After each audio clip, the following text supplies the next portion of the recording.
His Heinz Guruji Yogi Satyam is a Kriya Yoga spiritual guru and healer who has been practicing Kriya Yoga and meditation for over decades. He is a master of the ancient Kriya Yogic sciences and has a deep understanding of the power of Kriya Yoga and meditation to transform lives. He has been teaching and guiding people on their spiritual journey for many years and has helped countless people to find inner peace and joy. He is passionate about helping people to find their true purpose and to live a life of balance and harmony.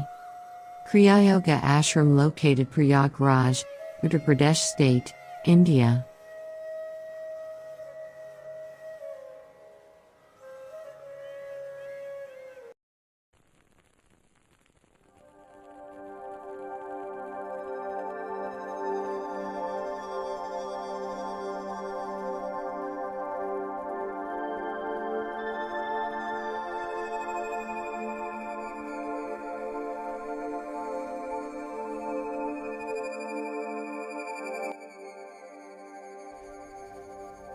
आज पूरे देश में दीपावली का पर्व मनाया जा रहा है। कल धनतेरस का पर्व था और ये कहा गया है कि अगर हम त्योहार को बिल्कुल ठीक मनाएं, इसके प्रति जो सच्ची धारणा है, सद्विचार है, सच्ची भावना है, हम उसके साथ हम त्योहार को मनाएं तो हमारी सभी प्रकार की दिक्कतें ख़त्म हो जाती हैं। एक दिक्कत ये होती है कि आज हम अकेले हैं, आज बड़ा सूना लग रहा है, ये बहुत बड़ी दिक्कत है। अगर हम त्योहार को हम उस सिद्धांत में मनाएं जिस सिद्धांत के लिए त्योहार बना है, तो याद रखिए कभी अकेलापन नहीं लगता है, कभी डर नहीं लगेगी, कभी बीमारी नहीं आएगी, कभी तनाव, चिंता, किसी भी प्रकार की चिंता, ये भी चिंता नहीं होगी कि हमें पता नहीं है पिछला जन्म क्या था। ये भी नहीं चिंता होगी कि हम भविष्य को जाने। ऐसा लगेगा कि सब आता है, जो हम जानना चाहते हैं वो ज्ञात है। जिसके भी इच्छा ही नहीं किए हैं तो उसकी कोई बात ही नहीं है। याद रखिए, अगर 2, 4, 6, 10 जन्म पीछे का जान लिए, फिर इच्छाएं ख़त्म हो जाती हैं। फिर लगता है कि हम तो थे, और उसी समय अगर अगला जन्म पता चल गया कि हम करेंगे क्या, तो ये जन्म और व्यवस्थित होता है कि अगले जन्म में और अच्छी तरह से कर सके। ठीक वैसे ही जैसे अगर कक्षा 8 की पढ़ाई अच्छी तरह से कर ले तो कक्षा 9 की पढ़ाई आसान होगी। हमें भविष्य को सुनहरा करने के लिए वर्तमान को मजबूत करना पड़ता है, क्योंकि वर्तमान भविष्य की नींव है। तो याद रखिए, जितने भी पर्व मनाए जाते हैं वो एक ही भाव को, एक ही विचार को, एक ही धारणा को प्रकट करते हैं। जैसे दीपावली है, हम जब दीपावली में 7 दीपक जलाते हैं, घर में जलाते हैं, खेतों में जलाते हैं, पेड़ के नीचे जलाते हैं, सब जगह पर जलाते हैं। तो होलिका क्या है? होलिका में आप जानते हैं कि कुछ जलाते हैं, आग लगाते हैं। होलिका के नाम पर हम ऐसा करते हैं कि प्रहलाद बच गए, उनकी बहन जल गई। तो ये सब जो सोचते हैं, ये क्या है? ये 2 पर्व है, ये 2 क्या है?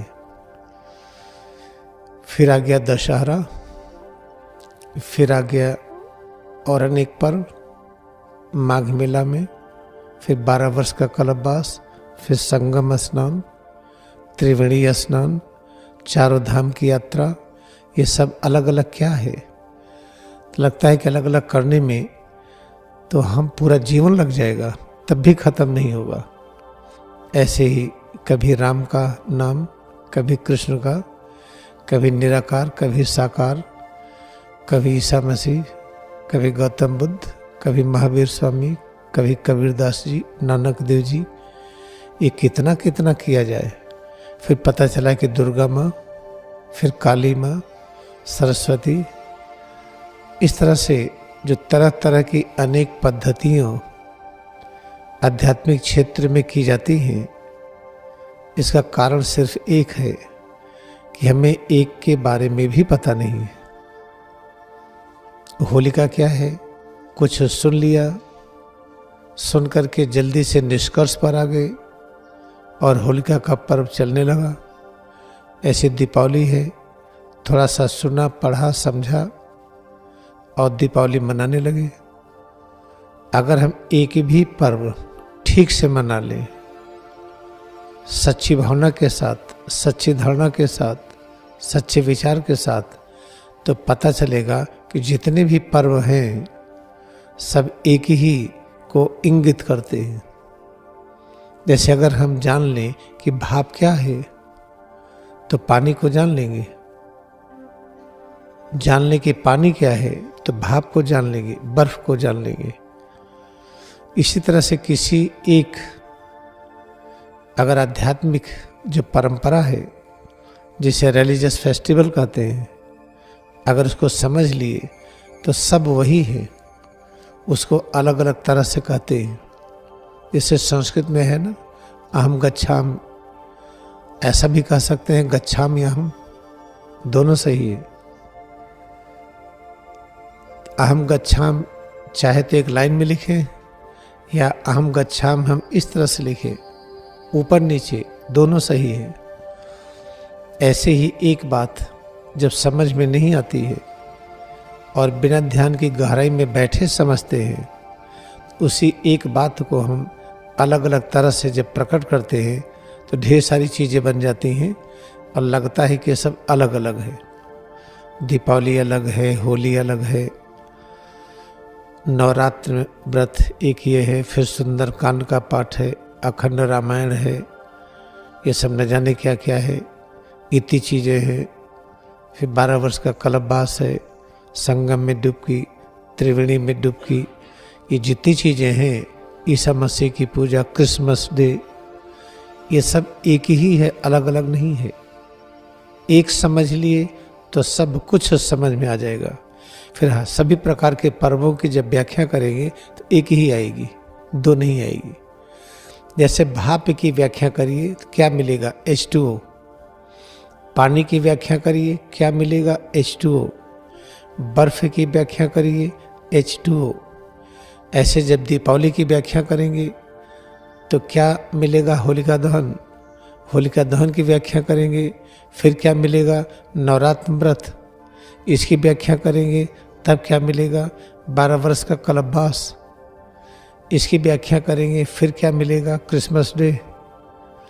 इसकी व्याख्या करेंगे फिर क्या मिलेगा? जितनी चीज़ें हम कहते हैं और सुनते हैं, पढ़ते हैं, सब एक ही को प्रकट करते हैं, लेकिन ऐसा लगता है कि अलग अलग है। तो कल थी धनतेरस।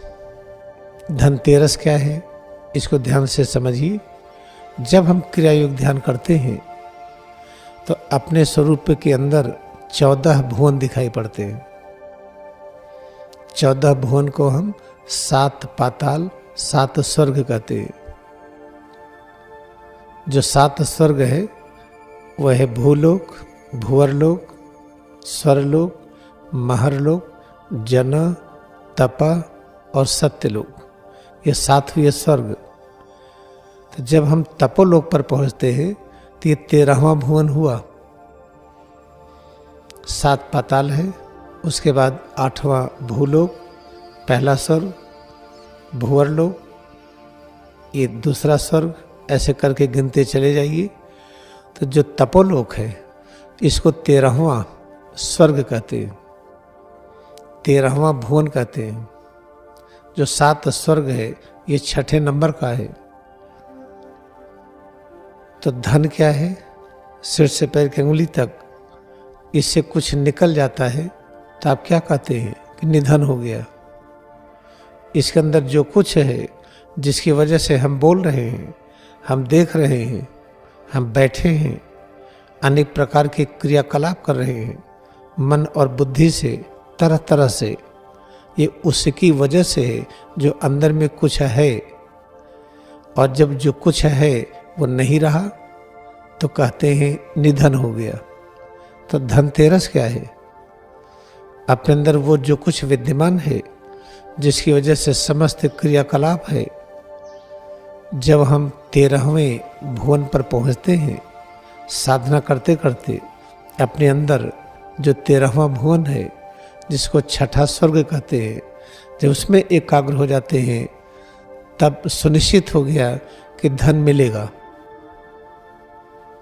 धन की पूर्णता की स्थिति में आएंगे। इसीलिए इसको धनतेरस कहते हैं। लेकिन ये पूरी तरह से समझ नहीं पाए तो धनतेरस के दिन खूब खरीदारी होती है।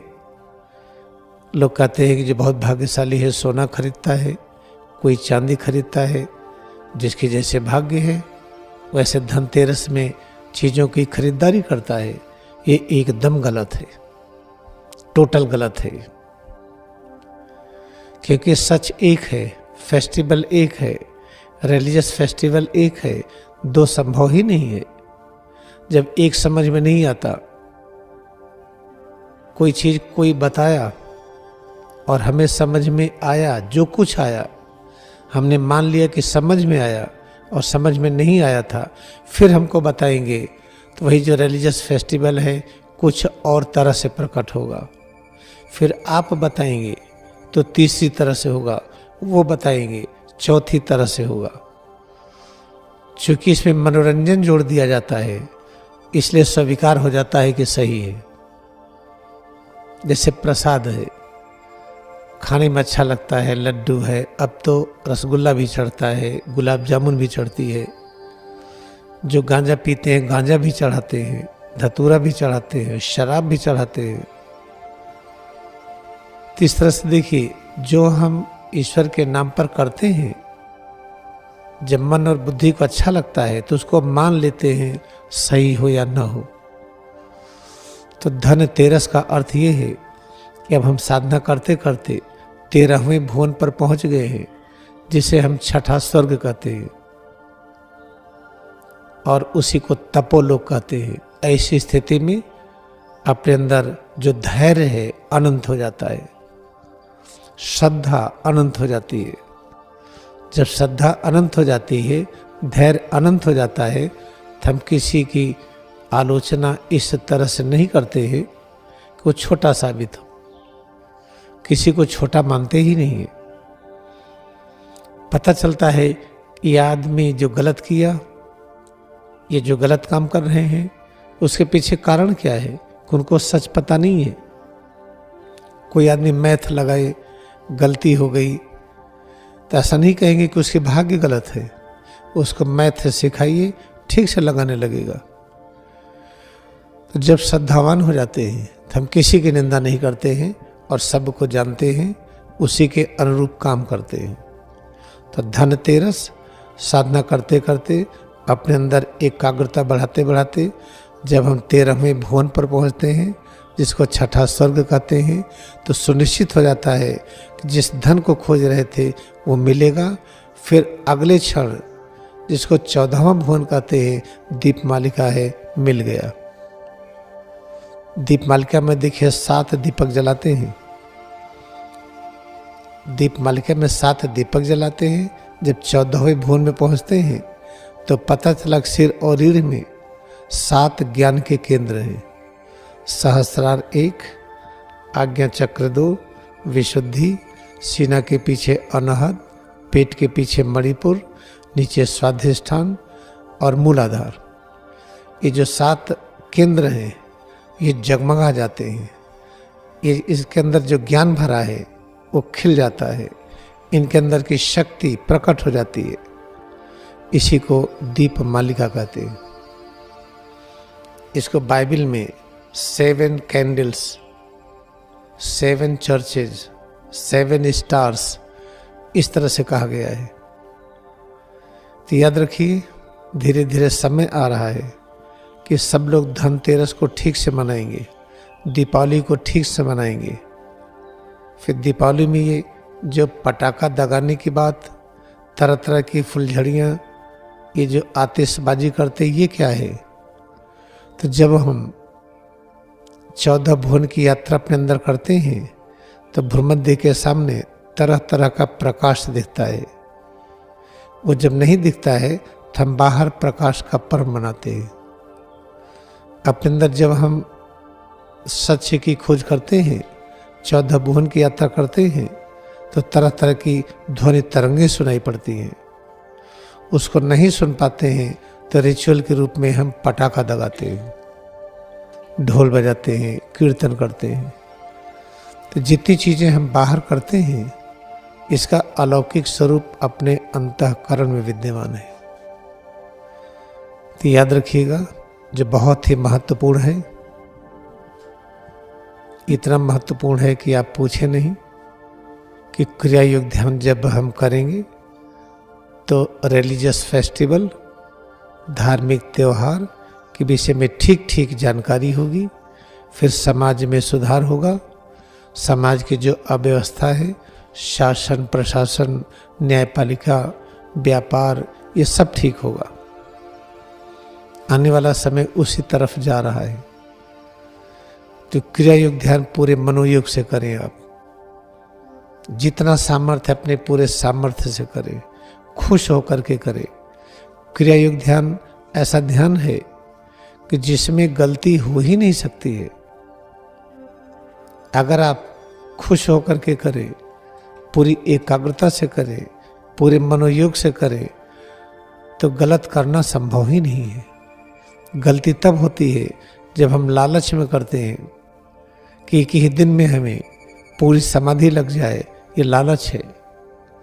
एक ही दिन में परम ज्ञानी हो जाए, एक ही दिन में हमारे चक्र खुल जाए, कुंडलनी जग जाए, इंट्यूशन प्रकट हो जाए। जब इस लालच में पड़ते हैं तो गलत करते हैं। या जब इस लालच में करते हैं कि हम अच्छी तरह से क्रिया योग करें, हमारा नाम होगा, तो गलत करेंगे।